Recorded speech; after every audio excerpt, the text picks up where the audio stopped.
Buenas noches para todos.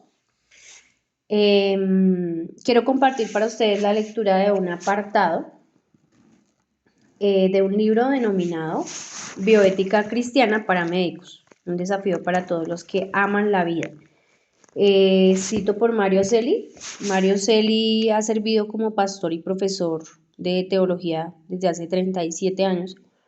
Tiene grados en teología, es filósofo, es antropólogo y pues es un hermano que vive en Bogotá, es colombiano, así que les invito para que conozcan su literatura en alianza con la editorial Clear, www.clear.net. Yo no tengo ningún convenio con él, o sea, leo esto libremente, de hecho, porque participo en una fundación denominada Opción Vida y Mario Celi, el hermano Mario, escribe varios libros, él es activista y varios libros tienen que ver con temas relacionados a la vida, como este libro que me parece muy interesante. Este capítulo es un capítulo relacionado con el aborto, pero no lo voy a leer todo, voy a leer unas opiniones, unas consideraciones de los padres de la iglesia, eh, sobre todo los reformadores, pero bueno, voy a hacerlo en vivo, así que cometeré errores, pero no los voy a corregir, porque pues varias veces he intentado leer algunos libros, algunos apartados que me parecen muy interesantes y comienzo a cometer errores y yo no soy muy buena tecnológicamente para arreglar esos errores, por un lado, y por otro lado, pues cacharrear con eso lleva tiempo y tampoco tengo como la disponibilidad para ponerme a hacer eso, entonces, eh, pues muy en vivo, pues, para que me puedan escuchar y podamos conocer un poquito o recordar algunas cosas para los que ya están empapados del tema. Entonces, del libro Bioética Cristiana, capítulo 12, estoy en la página 144 y voy a empezar con la lectura de lo que cita aquí el hermano Mario Celis sobre San Agustín, 354 al 430. Influenciado por el pensamiento de su época, no fue muy amigo de la discusión sobre temas de sexualidad, sin embargo, en su obra Matrimonio y concupiscencia descubrimos un rasgo relativo a su condena del aborto. Dos puntos. A veces esta crueldad lujuriosa llega hasta el punto de que buscan venenos de esterilidad y si estos no surten efecto, de alguna manera extinguen y destruyen el feto en la matriz, prefiriendo la madre de lo que han engendrado antes que viva y si ya vive lo matan antes que nazca. Téngase en cuenta que si el esposo o la esposa actúan de esta manera, no son casados. Y si eran así desde el comienzo, no se han unido en matrimonio, sino en seducción. Ahora, Tomás de Aquino. Después de San Agustín, el mayor intelectual filosófico y teológico de la Edad Media fue este monje dominico.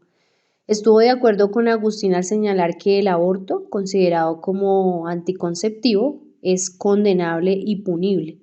Hizo énfasis en las glorias de la virginidad, el celibato y la continencia en el matrimonio, en lugar de los valores involucrados en la procreación de una nueva vida. Guiado de la mano de su maestro Alberto Magno, consideró que el aborto es un pecado gravísimo. Sostenía que, si la presencia del alma racional es real, el homicidio es manifiesto. Veamos lo que dijo Lutero y Calvino. Los padres de la Reforma Teológica del siglo XVI se ocuparon de forma relativa sobre este tema. Podemos deducir lo que pensaban a partir de los análisis de sus comentarios bíblicos tanto del Antiguo Testamento como del Nuevo Testamento. Al principio Lutero consideró el matrimonio siguiendo las huellas de San Agustín. El matrimonio posee tres axiomas teológicos. Dos puntos. El primero es un medio de gracia. Segundo, se basa en el consentimiento de fidelidad mutua. Y tercero, su fin es la procreación y educación de los hijos. Pero Lutero cambió radicalmente su posición al cabo de un año. En su obra La cautividad babilónica de la Iglesia, concluyó que el matrimonio no era un sacramento y que no estaba basado en la redención, sino en la creación. En igual sentido, es famosa su frase: un año de vida matrimonial santifica más que 10 años en un convento o dentro de un monasterio. Entre tanto, en su comentario a Éxodo 21 del 20 al 25, Calvino nos deja ver su opinión acerca del aborto. El reformador condena el feticidio. Para él, la destrucción del feto es un acto atroz. Escribió, el feto, aunque encerrado en el vientre de su madre, ya es un ser humano y es un crimen casi monstruoso robarle la vida que aún no ha comenzado a disfrutar. Si parece más horrible matar a un hombre en su propia casa que en un campo, porque la casa de un hombre es su lugar de refugio más seguro, ciertamente debe considerarse más atroz destruir un feto en el vientre antes de que salga a la luz. Calvino opinó que el matrimonio es un estado santo que demanda de marido y mujer interés y amor mutuos. En su comentario sobre 1 Corintios 7, Calvino señala con sincera claridad que el celibato es un estado preferible. Sin embargo, está reservado para los que han recibido el don de perpetua continencia. Señala igualmente que por insistir en que todos los sacerdotes permanezcan solteros, por más que dicho don no se manifieste, la Iglesia Católica Romana ha sido mancillada por horribles actos de inmundicia. En el mismo tenor, Callan nos deja ver igualmente que ambos reformadores estuvieron contra la errónea mentalidad escolástica y rehusaron comprometerse en todo a aquello que en las escrituras no fueran explícitas, y de esta manera dejaron la vía abierta para un estudio más profundo sobre temas como el control de la reproducción humana. Con esto se apartaron radicalmente del pensamiento agustiniano y tomista. Basados en lo precedente, puede concluirse que efectivamente estos reformadores se mantuvieron en contra del aborto provocado. Tiempos modernos. El pensamiento cristiano en contra del aborto provocado proviene de los estudios de la Baja y la Alta Media, considerando casi con exactitud los mismos planteamientos, principalmente en las formulaciones de las encíclicas papales. La libertad de investigar emanada del Renacimiento y la Reforma produjeron dos cambios en la mentalidad de los occidentales en materia de anticoncepción y aborto. Desde comienzos del siglo XX ya había movimientos liberales y humanistas, aún dentro del seno de las iglesias, que pugnaban por hacer valer la tesis de que el feto no es un alma ni un ser humano. Guiados por este argumento, en 1973 el Senado de los Estados Unidos de América legalizó el aborto, dejando a las mujeres en libertad de hacer lo que quieran con el producto, entre comillas, de su vientre. En diversos países de Europa ya se había hecho lo mismo. Actualmente en varios países de América Latina se continúa legislando en favor del aborto provocado, y otros están configurando leyes en sus congresos para seguir en los pasos de la posmodernidad. Pero, ¿a qué precio? El origen del alma con relación al aborto, planteamiento teológico para la ética media, debate teológico. Históricamente, dentro de las filas del cristianismo evangélico se ha debatido este asunto desde dos enfoques: traducianismo y creacionismo. Traducianismo y creacionismo. Traducianismo. Los teólogos partidarios del traducianismo sostienen que, al igual que el cuerpo, el alma también se traduce, se hereda o propaga por generación de padres a hijos. Estos son los argumentos de dicha escuela. Dios cesó de la obra de creación después de haber creado al hombre, es decir, no está creando almas hoy. Y lo argumentan con Génesis 2.2, lo que dice en Génesis 2.2. La Biblia nada dice de la creación del alma de Eva, Génesis 2.23. Los descendientes están en los lomos o herencia genética de los padres, según Génesis 4.26 o Hebreos 7.9. Son citas que ellos usan para argumentar su forma de pensar. Por analogía, en el mundo animal, el cuerpo y el alma son pasados de padres a hijos. La herencia de rasgos mentales y conformación física es hereditaria. El hombre recibe de sus padres el material del cual está constituido. El feto se constituye en persona humana en el momento de la concepción. Se ha señalado, y no sin justa razón, que el problema sustancial de esta escuela es que hace muy difícil preservar la impecabilidad de Jesucristo, ya que tanto el cuerpo como su alma fueron recibidos de María, que era pecadora. B. El creacionismo. Punto de vista teológico que afirma que el alma es creación inmediata de Dios. El origen del alma es el producto de un acto creativo directo sin que se pueda determinar su tiempo. Se supone que el alma es creada pura, pero llega a ser pecaminosa aún antes del nacimiento al entrar en contacto con la complejidad del pecado y del cual ningún ser humano escapa. Argumentos. Se estima que la creación del cuerpo y del alma por Dios tiene distinto origen. Ellos lo dicen con Eclesiastés 12:7, Isaías 42:5 y 57, verso 16, Zacarías 12:1, Hebreos 12:9 y Números 16:22. Se salvaguarda la naturaleza espiritual e indivisible del alma. Dios crea el alma en el momento de la concepción, en el instante de la unión entre óvulo y espermatozoide. Evita el peligro de hacer que Cristo haya recibido directamente el alma a partir de la sustancia que la Virgen María, lo cual lo haría otro pecador más. Conclusión.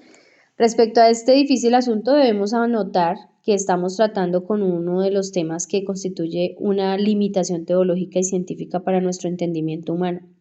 Hasta el momento es una materia imposible de comprender racionalmente. Sobre todo, esto mismo ya el Señor nos había dicho en el libro de Eclesiastés 11:5. Como tú no sabes cuál es el camino del viento o cómo crecen los huesos en el vientre de la mujer encinta, así ignoras la obra de Dios, el cual hace todas las cosas. Ninguna de las dos escuelas es perfecta en sus respectivos análisis. Frente al tema del aborto, bien podemos decir que las dos escuelas están de acuerdo en la siguiente tesis: el feto se constituye en potencial persona humana en el momento de la concepción. Por tanto, matar a un individuo humano es homicidio. De hecho, el aborto es un gravísimo pecado de homicidio.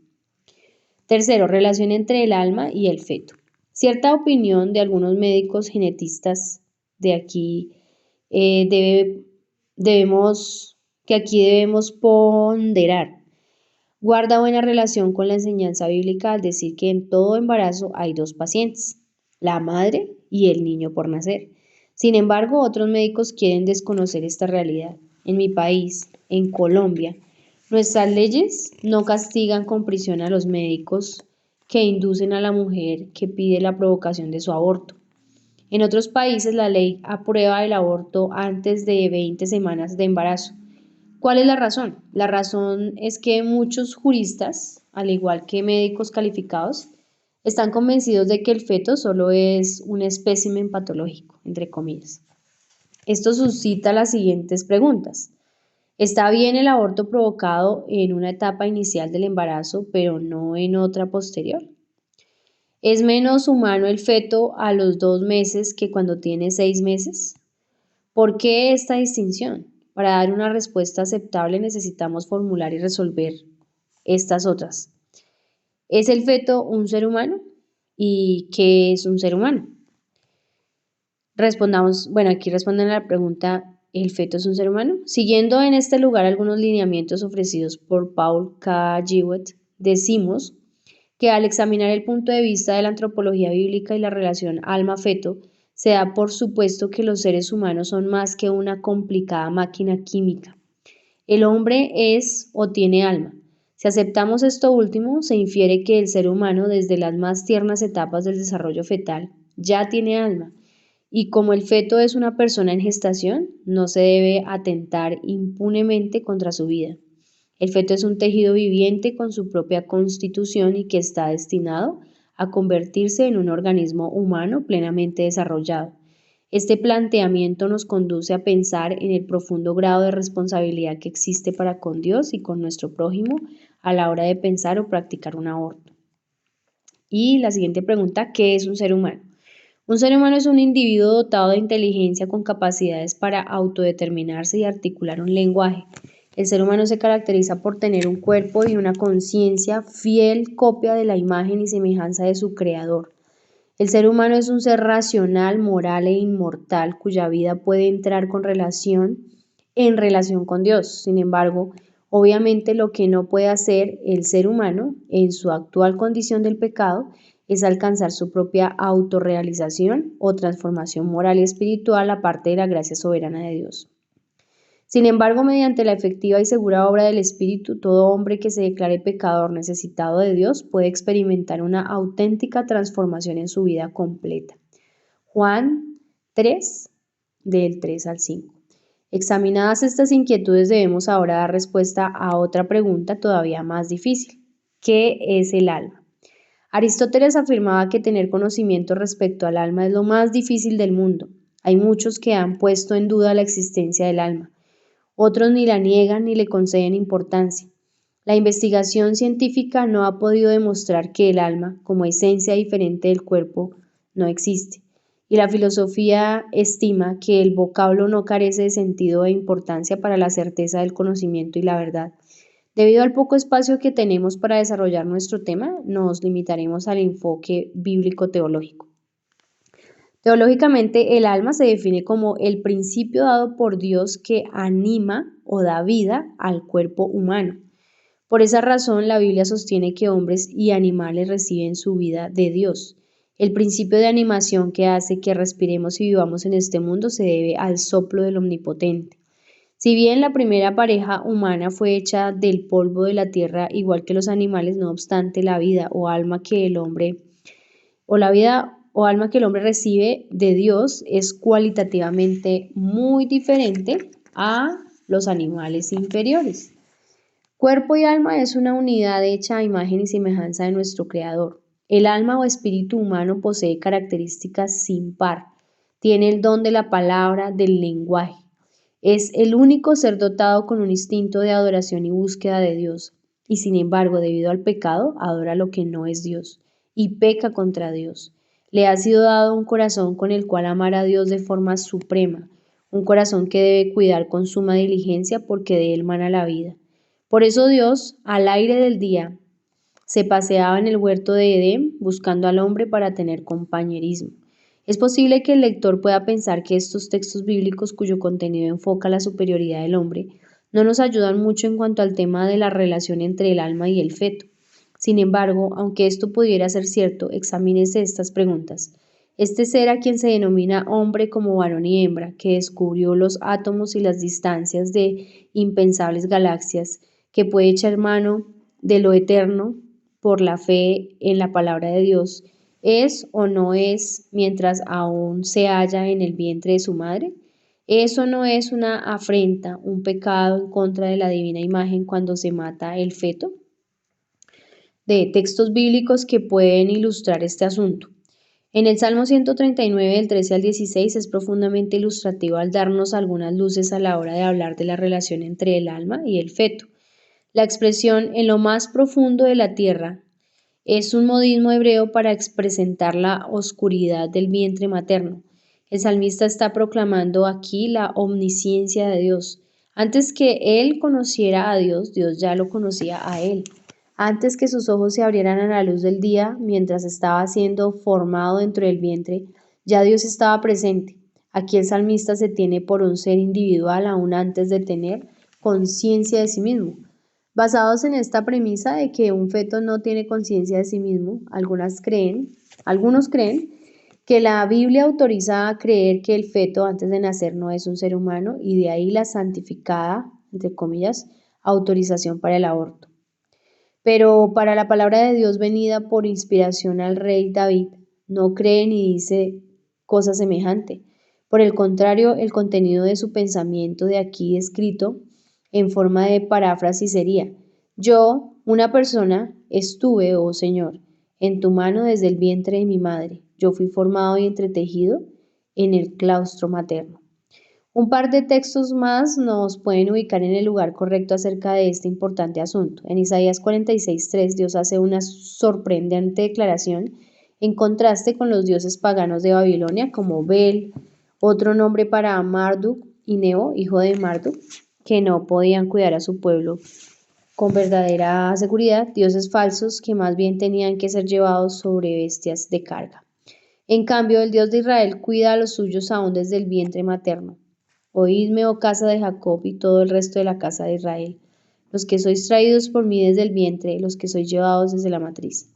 Implícitamente aquí se nos muestra la realidad de que para Dios es muy importante el fruto del vientre de una madre. Si Dios cuida de nosotros aún desde el vientre de nuestra madre, luego asesinar a estos infantes indefensos constituye un horrendo pecado y que con seguridad Dios habrá de castigar.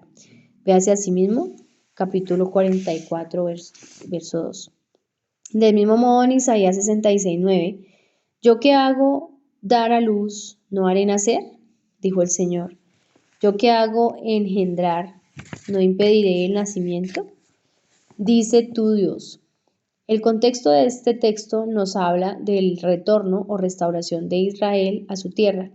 Dios por medio del profeta hace ver a Israel que así como una nación se puebla gradualmente por nacimientos de seres humanos y no surge en un día, del mismo modo, Israel habría de experimentar el gozo sobre Jerusalén, pero de forma pronta y por intervención soberana del Señor. Y si habría de darse este hecho, Dios mismo, que es quien hace engendrar, tampoco iba a impedir los nacimientos de los frutos habitantes de Jerusalén, de los futuros habitantes de Jerusalén. A la luz de este análisis, concluimos que el aborto provocado atenta contra el futuro de cualquier nación de la tierra bajo todos los conceptos. Atenta contra el propósito pueblo de Dios que hubiese sido escogido para la salvación desde la misma matriz. Por ende, toda protesta del pueblo de Dios en contra de los modernos holocaustos que se levantan en contra de los no nacidos deben hacerse sentir, especialmente contra todo tipo de ámbito ideológico y político, cuya finalidad es el ánimo de lucro. Los adoradores del dios dinero, verdaderos idólatras, no escatimarán sus esfuerzos como los desarrollados por Planned Parenthood Federation en los Estados Unidos y sus sucursales alrededor del mundo. Otro texto descriptivo de este asunto es en Lucas 1:41. Y aconteció que cuando oyó Elizabeth la salutación de María, la criatura saltó en su vientre y Elizabeth fue llena del Espíritu Santo. Es cierto que por estos textos no puede probarse que el feto es un ser con conciencia y capacidad racional de discernimiento para saber lo que pasa en el mundo exteriormente mientras está en el vientre de su madre. Sin embargo, si estimamos que los pasajes citados son una demostración de que el feto, por ser un tejido viviente desde el momento de su concepción, lleva inherente la imagen de Dios. Diríamos que quien saltó en el vientre de Elizabeth no era un ser humano. Teniendo este concepto anterior, diríamos que quien saltó en el vientre de Elizabeth no era un ser humano. Biológicamente sabemos que a partir del cuarto mes de gestación el feto ya ha adquirido todas sus características físicas y un desarrollo casi total de sus órganos. La ciencia médica nos dice que el feto a partir del sexto mes ya tiene reflejos psicomotrices como chuparse los dedos de la mano, un comportamiento aprendido desde el vientre. Y si comienza a chuparse los dedos tan pronto nace, ¿no será por ello humano cuando chupa sus dedos en el seno materno? La personificación que adquiere el feto por estar en contacto con la madre no puede negarse que se trata de un contacto y comunicación muy humana. Y desde luego que el feto es una persona con potencia, pero en el fondo es persona y es humano. Es por esta misma razón que a Juan el Bautista se le llama niño cuando está en el seno de su madre Elizabeth. Bueno, vamos en la página 155. Todavía quedan varios. No, ya creo que. Pero me está doliendo un poquito la garganta, así que voy a parar acá. A ver qué otro cambios indebidos en la terminología. Voy a saltarme a algunos títulos para llegar a un punto que me parece interesante. Cambios indebidos en la terminología. Los partidarios del aborto, médicos, biólogos y juristas que se cuentan por grandes números en todo el mundo, han logrado introducir en la psique o el psiquis de la humanidad una terminología diferente a fin de que se acepte el aborto provocado como una práctica médica normal. Basados en los postulados de la liberación femenina extrema o radical de las décadas de los años 60 del pasado siglo XX, la cual reclama la idea de que la mujer es dueña de su vientre y de su sexualidad, se ha dado a la tarea de elaborar estos sutiles argumentos. El aborto es interrupción del embarazo. El aborto es la expulsión de un feto vivo a aún no viable, fuera del útero o seno materno. Estas posiciones son claramente intencionales al manifestar que el aborto provocado es una especie de acto humanitario. La idea de crimen, delito, pecado, homicidio son términos que ya no se tienen en cuenta porque consideran que el feto solo es un tejido viviente, un agregado patológico que no tiene alma, ni razón, ni un yo consciente. Los cristianos con convicciones bíblicas debemos oponernos a estas sutilezas que están en contra de los planes de la redención de Dios para su iglesia y las naciones en general. Las consecuencias no se están haciendo esperar en todo el orbe terrestre. Dichas consecuencias dejan una grave huella social y personal, las cuales la ética médica necesita tomar en cuenta. Veamos algunas. Consecuencias sociales del aborto. Atentos a esto. Dice, socialmente las consecuencias de la legalización del aborto han conducido al aumento de prácticas abortivas aún dentro de la llamada clandestinidad. En el comercio del aborto, al igual que en cualquier otro negocio, la oferta y la demanda aumentan considerablemente. Sabemos que de la gente que se enriquece ilícitamente con esta clase de comercio. El feto nocivo de esta práctica maligna consiste en la destrucción de la población joven en todos los países del mundo al ritmo asombroso de que los pueblos cada vez más están tornando de edad avanzada. En Rumania, por ejemplo, durante la dictadura comunista se pidió a gritos la cancelación de la legislación del aborto porque la nación corría el riesgo de desaparecer. Así sucedía y aún sucede en otras naciones del este y oeste europeo. Otras consecuencias socialistas muy destructivas de la legalización o práctica indiscriminada del aborto son la siembra de irresponsabilidad en la mente de la juventud en materia de sexualidad y el desprecio del matrimonio como pacto ante Dios y la sociedad. Entre las parejas jóvenes, bueno, lo siento, cometí aquí un error. Bueno, no sé dónde me quedé porque regué el café, pero bueno, creo que voy a continuar. No sé si va ahí. Entonces dice que en Rumania estamos hablando de las consecuencias sociales del aborto. Entonces, en el comercio del aborto, al igual que en cualquier otro negocio, la oferta y la demanda aumentan considerablemente. Sabemos que la gente que se enriquece ilícitamente con esta clase sabemos de la gente que se enriquece ilícitamente con esta clase de comercio. El efecto nocivo